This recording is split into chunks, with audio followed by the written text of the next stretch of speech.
Okay, so I'm just trying to figure this out. So hopefully this is going to work in a bit. Right. It should be on default.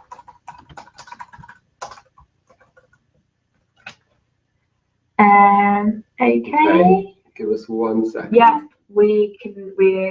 everyone can hear us now. Fantastic. Sorry about that. Webinar is a very new process for us. We're just trying to iron out the technical difficulties. So I guess if we run through that whole... Should we just start again? Yeah. Okay. Okay, so as I was saying, although you haven't had this, so we'll go through that again. So my name's Johnny and this is Louise. And we're both fundraising support officers. So with just that, Ethan. So yeah, as I said, we're both really experienced fundraising support officers. So we're used to kind of supporting hundreds of different volunteers. And we thought this webinar would be a really good idea, especially at the moment, because obviously it's exam time, or people have dissertations coming up, or even you might just be finding it, it's a busy time in life at the moment. You might have a lot of work going on. So hopefully this will be kind of a bit of a different way of giving you some extra tips and hopefully answering some questions that come up.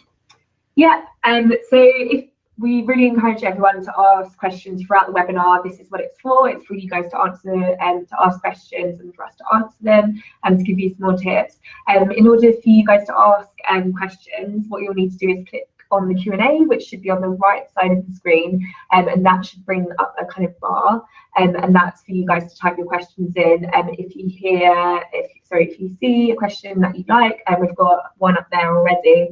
If you see a question that you like and you think like, yeah, that really relates to me, you can click +1 next to the question, and that means that we know which questions to prioritize in the time that we've got remaining. So yeah, definitely get all of your questions in throughout the webinar.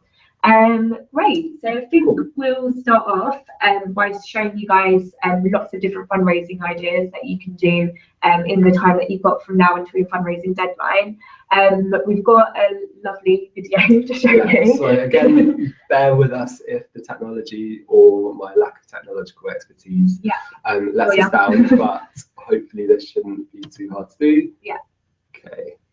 So we're just going to share our screen with you guys and show you one of our savvy videos. Is this working? Yeah. Okay.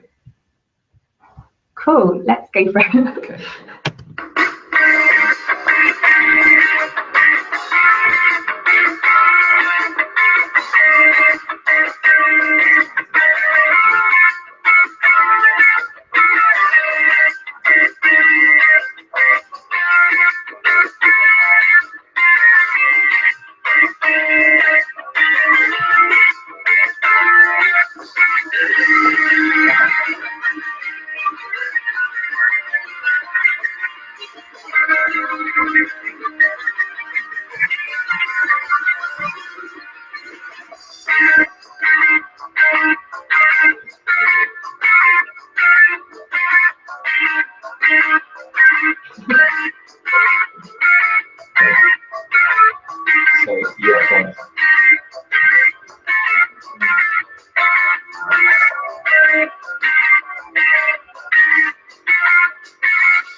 Great.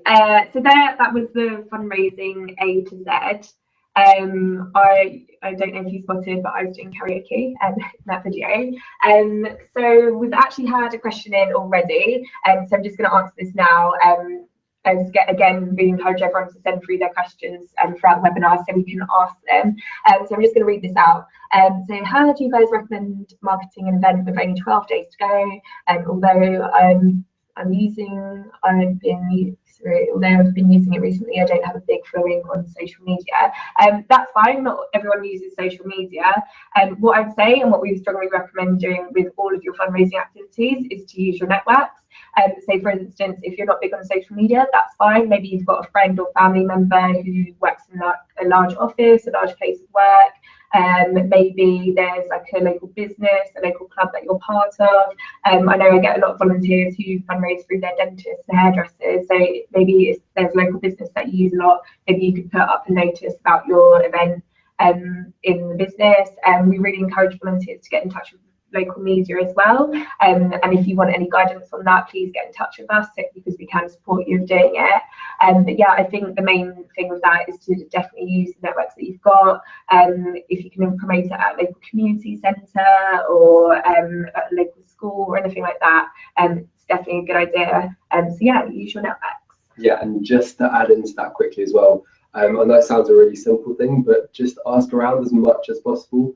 You will always be surprised at the people, sometimes people you won't know at all will be happy to help you out, even if that's just, it doesn't have to be giving you a donation. They might have, for example, they might be part of a church or something. Yeah. They might be willing to, advertise your event, whatever it may be, to that kind of wider group. So it's all about definitely reaching out. Yeah, absolutely. Cool. So yeah, just once again, guys, if you are watching and you have any kind of burning question, then just type it in and we'll try and get onto it. We've got a couple of questions which have been emailed in as well. So we'll get back to those at the end. We're just going to go through a few kind of tips specifically related to fundraising around exam time. Yeah. So yeah, we're going to go through a few of them now and then get to any questions at the end. So, I mean, it sounds really simple and a bit basic, but I'd say one of the simplest things to do is to make sure that you do as much as possible before your exam period starts or before the busy period that you've got coming up starts. So we spoke to a volunteer called Alex actually, and he wasn't doing exams, but what he was doing was working in a job where the hours varied a lot. So he knew he had a period coming up where he was going to be working 90 hours a week.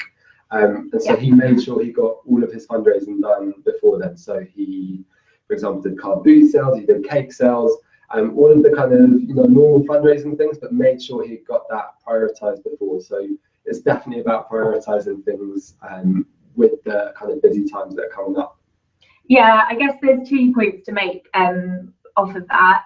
Is the first is that you're not alone in having like other commitments going on around fundraising. The majority of volunteers that we work with are in full-time education and full-time jobs.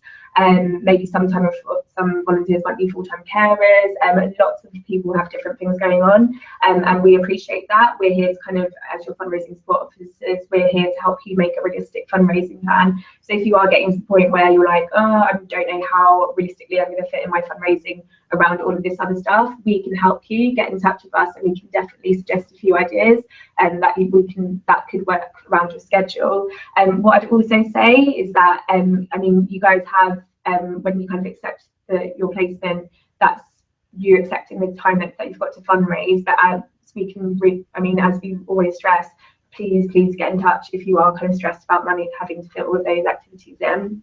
And then I guess we're going to run through, if you want to just really quickly, and also kind of seeing that there's been a question. We'll get to that kind of in more detail at the end. I mean, hopefully some of these ideas that we talk about over the next 5 to 10 minutes. Is it Rose? Yeah, Rose. Hopefully we'll kind of answer a few of those, or maybe give you a bit of inspiration about how you can fit in a busy exam time and your fundraising as well. And it does kind of lead into one of the other points I'd make, is that we're not telling you to prioritize your fundraising simply because it's our only focus. Yeah. We don't appreciate that you've got busy things going on in your lives. We 100% do. It's just from our experience as well, we know that trying to find a good balance, as difficult as that may be, definitely cuts down on your stress, towards the end of your fundraising. You don't want to spend the last week of until your deadline, panicking over getting £300 or whatever it might be. So that's why we're kind of pushing to try and, as hard as it can be, to mix as much fundraising as you can with exam time. Yeah, absolutely. And we've definitely got a few suggestions in terms of ideas that you can do around your exam revision and course like deadlines and whatnot. So if we just run through these, so this is probably my number one fundraising idea, just because it's so easy and you can do it straight away. And that's selling unwanted items. Everyone has at least one item that they don't want anymore. It could be uni books, it could be unwanted clothes that from winter that you don't need anymore. So what I would suggest doing is either looking into doing a car boot sale in your local area. It doesn't take that much effort to organise. You just kind of need to scan the local paper and look out for notice boards for local car boot sales. And what I would do, if you don't really have the time to like declutter and like have them sort through all of your stuff, maybe ask friends and family to donate an item to you. So if you get, say, I don't know, like 10 people that donate one item towards you, and if each of those items raises an average of like £5 each, they can sell that on for, that's £50 raised, which is quite a big chunk of your target. What I would also do is look into selling things online. So if maybe your revision is piling up and you don't have the time to maybe go out and do all these kind of organise all this stuff to go to a car boot sale, what I would do is use eBay, and there's lots and lots of different websites out there as well. If you're selling clothes, you can use phone apps like Vinted. There's a website called Depop as well, which is really great.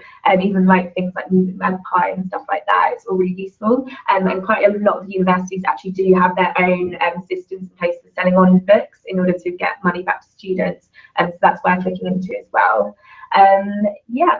Just a quick one as well to add on to that, just from my time when I was at uni, one way that people found like a really useful thing is towards the end of term, if you're moving house, there's a good chance you'll have some furniture that you're wanting to get rid of. So I mean, at my uni, there are always people getting rid of sofas or chairs or whatever it might be. So that's another kind of thing that you could potentially think of as well. Okay, another quick idea, but I won't spend too long talking about it because it's a fairly obvious one. But is doing a bake sale or a Krispy Kreme. So I know we push this quite a lot, and it's a cliched one, but it's cliched because it works.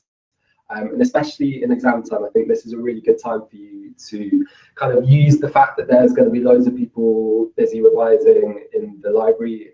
I think you need to use that to your advantage, really. So I'd get in touch with your uni, see if you could do a bake sale, preferably in the library. I mean, the good thing about this as well, I mean, it doesn't have to be a bake sale, it could be a tuck shop, but you could have it alongside your desk while you're doing revision yourself. And then, you know, see if you can circulate an email around or just have some signs up. I really think doing something like that, you know, people's blood sugar is going to start getting low. They're going to look for a quick snack, especially if they're in the library, you know, for a few hours. So I don't think you can afford to not try out a bake sale at least. Yeah, for sure. I had a volunteer last year during the exam season that was selling cups of cereal in the library whilst he was doing all-nighters in the library, which I wouldn't recommend. But that was just a really cheap way and a really quick way of selling a food item and getting quite a bit of profit back. So definitely worth doing.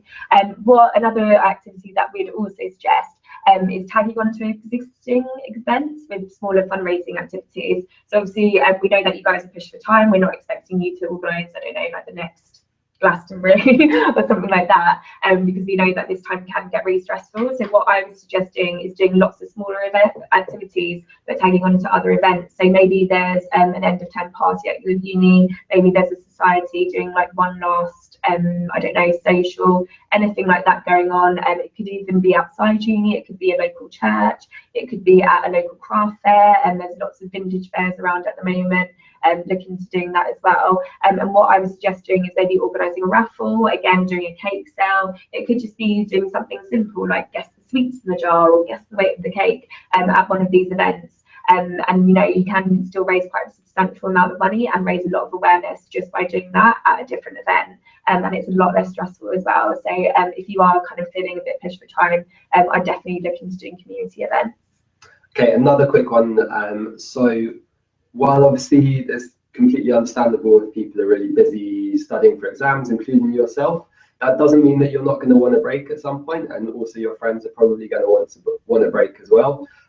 So I definitely still suggest trying to put on an event which doesn't take too much time to organise. So whether that's something simple like a dinner party or a movie night, something quite chilled out where you can invite maybe, I don't know, 7 or 8 friends around yours, and you know, maybe get them some food, maybe a couple of drinks, and ask them for a donation in return. I mean, especially this month, because I think the last student loans come in. So yeah, if you're going to do some fundraising around students, I think now is the kind of best time to do it. Yeah.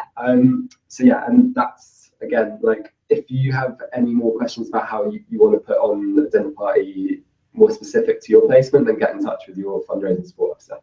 Yeah, and one activity that I would also suggest, and following on from that idea, is Eurovision. It's almost Eurovision. That is like the biggest fundraiser of the year. Doing a Eurovision party just for friends, doing a Eurovision sweepstake is such a great fundraiser.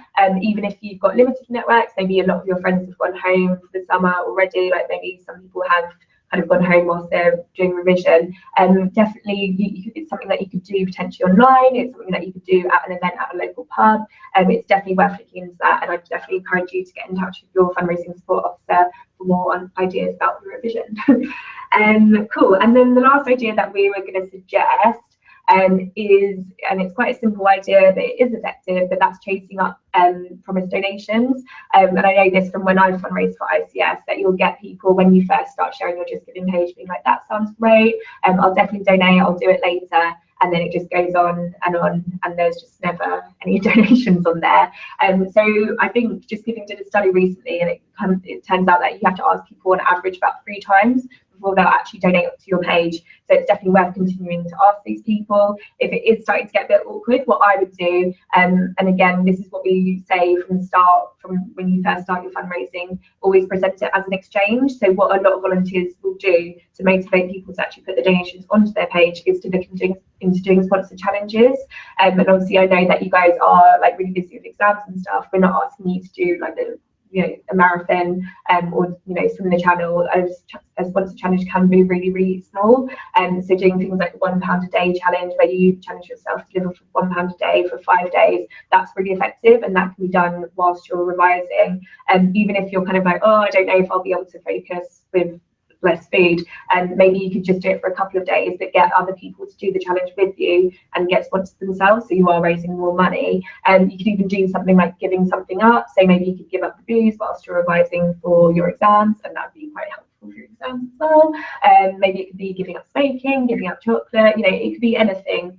To give an example, recently we had a volunteer who did a walk to work whilst as a sponsored challenge, and that was something that tied in with her timetable and allowed her to fundraise money at the same time. So she was walking a few miles each day to and from work, and that was really effective as well. So yeah, I could definitely recommend a sponsored challenge to chase up those donations. Cool. I think we've got a couple more extra ideas. Let me just have a quick look at my sheet. Yeah, so, and I saw someone, so Rose, you were saying that you had been sending out a lot of emails and not hearing anything back. So I'm not sure about who you specifically have been emailing. Yeah. So if you're wanting to kind of discuss that specifically, I'd again say get in touch with your fundraising support officer. Yeah. However, I would say don't be disheartened if you are sending a few emails and don't get a response back. That is unfortunately quite normal. But I think the important thing is you need to, as Louise was kind of saying, with asking people for donations, you're going to need to persevere quite a bit. Yeah. And just because if you say you're writing to some organisations have said that they won't donate to you, doesn't mean that another won't. So I definitely say get in touch, especially with community groups. So whether that's Rotary clubs or Lions clubs, or it could be faith groups. So you might know someone who goes to a local church or a local mosque. And if you can get in touch with someone there, perhaps you know someone who attends that kind of club or group regularly, that can be a really vital way of getting some extra donations. And it doesn't take too much, you know, if you're able to just go along there and maybe give a presentation, explain what you're doing, why you're doing ICS, that can be, you know, open yourself up to, you know, potentially another couple of hundred people even. So it's all about really asking as many different groups as possible. The worst that they can say is no, and then you know you can move on to another person to ask. But I'd say how to send out isn't a bad idea at all. I mean, we hear a lot of random stories of strange places that people come up with their donations from. I mean, we've had a volunteer who went to a random, routine trip to a dentist and came back with a £50 donation. I'm not putting the guarantee that every time you go to a dentist they're going to give you £50, but it does show that if you don't ask, you don't get, and that's the key point that I would say, is that you're going to really need to be blunt without being rude and saying, hey, would you be up for helping me? I've got to reach this target, and I think you will be surprised a lot of the time by who's going to be generous. Yeah, absolutely. Another idea? So another idea that again is just something that you can do really quickly, can be done really easily alongside revising and coursework and things like that, is what we call doing odd jobs for people, and that would include things like dog walking, car washing, washing dishes, cooking, cleaning, that kind of thing. It might not necessarily be fun, but it's a great way of presenting your fundraising as an exchange and an easy way of fundraising, so it's definitely worth doing. What I would recommend doing is, if you do have quite a busy deadline, maybe pick aside time. I had a volunteer last year, just to give an example, and he did this when people were moving out of their uni rooms from halls or in private housing, and that was offering to clean their rooms for them and clean their kitchens for them. He raised so much money from doing that, just because people were really busy with revising and didn't necessarily have time. So that could be something they could do. If it's worth maybe looking into doing other sorts of odd jobs, we get a lot of volunteers that will offer to tutor, or even doing proofreading as an odd job. So maybe if you've got someone who's got a dissertation coming up, you could offer to proofread for in return for a donation, and that would be like an hour or so of your time in return for raising awareness of ICS and getting more donations through. So yeah, that's definitely worth doing. And then other idea? Yeah, just quickly saying, just having a quick look at Julia's comments.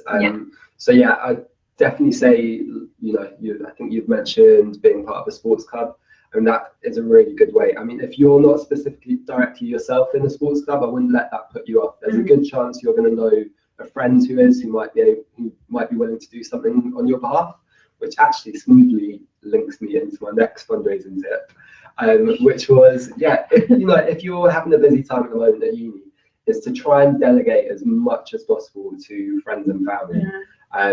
So we've had a lot of volunteers in the past who haven't, for whatever reason, even if it's just been a week and they've really struggled that week, they know they're not going to be able to do any fundraising. They've asked, say, family who have worked in an office if they're happy to do a bake sale or a tuck shop, or maybe hold a raffle in their workplace or something like that. But even if it's not that, I mean, some other good ideas. So I'm just quickly reminding myself, especially, I think someone mentioned, Julia, I think you mentioned old teachers to be really generous. I'd say 100% try and get in touch with your old school. So maybe you've got a contact there who'd be happy to organise a non-uniform day for you, or do something. I had a volunteer actually who I was speaking to today who is doing the Smarties Challenge, which is kind of giving loads of Smarties tubes out to kids and asking them to fill them up with 20p's until it's all the way filled up. And at first, when I first heard the idea a few months ago, I was a little bit like, how is that going to raise any money? But trust me, that has raised hundreds of pounds in the past. So I'd definitely say get in touch with friends and family, and again, it's that simple thing, but ask as many people as possible, and I think you'll be surprised again by the people who will be happy to help you out. Yeah, absolutely, and completely agree with that. And our next, I guess, the best tip that we can give you, and I think we've had a couple of questions on that leads on to this as well, about how you can fundraise with lots of deadlines building up in terms of exams and coursework. And the main tip that we can give you is planning. Just make sure that you are planning your fundraising. Really recommend is just not leaving it till last minute, not leaving it until after you get all of your exams and coursework out the way. Main thing is starting your fundraising now, and we're not asking you to do a massive, lots and lots of massive events. It's about making time within your revision schedule and putting aside maybe half an hour to an hour each day, using as a study break in order for you to fit your fundraising in. And we've actually had a volunteer called Olivia, who did her ICS placement with Rally, and she actually was in the same boat as you guys. She was fundraising whilst she had or lots of exams on. And what she did was just used her, as I was saying before, using her fundraising as a bit of a study break. She lived in Bristol. She used it as an opportunity to get out and about, get some fresh air, and then come back to her revision feeling refreshed. She actually managed to organise a fundraising gig, like an open mic night, as part of her fundraising. So while she was doing her revision, she'd put aside like maybe a bit of time each day to email local bars and local bands as well. And because she put that time aside each day, it wasn't like a mad rush at the end of getting all of her exams done. She managed to put aside time so that it was still, you know, it's she had fun planning it, and she managed to raise quite a bit. And I think she raised about £400 from doing her open mic night, which was fantastic. But as we said, make sure you're not leaving it till all of your revision things are out the way. Make sure that you are starting in some time each day. Fundraising is meant to be fun, and it is. And if you're doing something, you're planning an event that you enjoy, like an open mic night, it could be a karaoke night or a revision, it could be organising a sponsored challenge, or emailing community groups, or sending, I don't know, posting your Just Giving page link. So as long as you're starting in time each day to get that fundraising done, you'll be fine. And obviously keep us updated in terms of your fundraising support officer if you do need any help with planning it. One quick last thing as well, which I'm only going to say just because, you know, quite a few volunteers are asking what to do at the moment, is if you have been given funds offline, so people haven't donated to your Just Giving page, please don't keep them, you know, in a box, you know, under your bed or anything, or in the kitchen. Just please, as soon as you've got the money, just make sure it's paid into your bank account, and then you pay it into Just Giving, so we know it's there. Because if we can't see it, then, you know, it's nothing about our trust with you. It's more, if we can't see it online, as far as we're concerned, you know, it's not there. Yeah. So and obviously that means that we can't see all the progress that you've made. Yeah. So I think we've got time for. I mean, we've been emailed in a couple of questions, so we're going to get to that. If you do have any kind of, you know, quick questions that come to mind, then write them, and hopefully we'll have time to get to them. If we're not able to get, you know, back to you specifically about your question, then just email one of us, or well, whoever's your fundraising support officer, and we'll either be able to give you an email or arrange a call. But, so absolutely. So we've got a fundraising question through. And it says, is it possible to get a deadline extension? So this is basically dealt by on a case-by-case basis. We do now follow a policy in terms of extending deadlines, and that is based on how much you've raised and how much you stayed in contact. And we do generally only give deadline extensions out in exceptional circumstances. But if you are feeling worried about not meeting your deadline on time, not raising your money on time, please get in touch with your fundraising support officer. You will need to make sure, if you are kind of feeling like this, just make sure you're getting in touch with us as soon as you start feeling like that, and then we can help you. It might be a situation where we maybe do weekly catch-ups, and if you are granted a deadline extension, we might ask you to maybe give us an email or an update every day about what fundraising activities you've done and how much you've been able to raise. The main thing, which we always say with fundraising, is to make sure that you're staying in contact and continuing to put the effort in, and as long as you do that, you will be fine. But as I said, if you are worried about not meeting your deadline on time, please get in touch with us as soon as you can. Cool. So another question we've been emailed with is, can I use my own money to boost my fundraising? So the simple answer is you are able to give yourself a small donation if you wish. However, because, you know, your fundraising isn't simply about the funds, while that is obviously extremely important and in fact vital in continuing ICS, it isn't the only, you know, thing that we ask you to fundraise for. And one of the key things is showing you are committed to the program. So for that reason, you're able to give yourself a small donation, but we do need to see that, you know, you're putting in lots of effort, you're trying lots of different activities, as this is, you know, this is a crucial way of you showing that, you know, it's not simply you getting the money and getting it there. It's about you showing, okay, I'm committed to spreading awareness of ICS. As much as anything, if you're doing fundraising activities, it's a good way to get, you know, your friends and family involved with and interested in what you're doing. So that's the simple answer, is you are able to give yourself a small one, but we will need to be seeing evidence that, you know, you're trying and you've got lots of different events going on. Yeah. Absolutely. So I don't know if we've got any more questions through. So I guess Hopefully that means we've answered all your means questions. you've been so inspiring. Yeah, and just answered everything that has possibly been going through your mind, which is great news. Yeah. If somehow that isn't completely accurate, then what I'd definitely say is get in touch with us, drop us an email, and we'll get back to you and we'll be happy to help you out. But yeah, cool. Well, thank you guys for watching and listening. Good luck with that revision and exams. Yeah. Cool. And we'll be in touch. Cool. Take care, guys. Bye. Bye.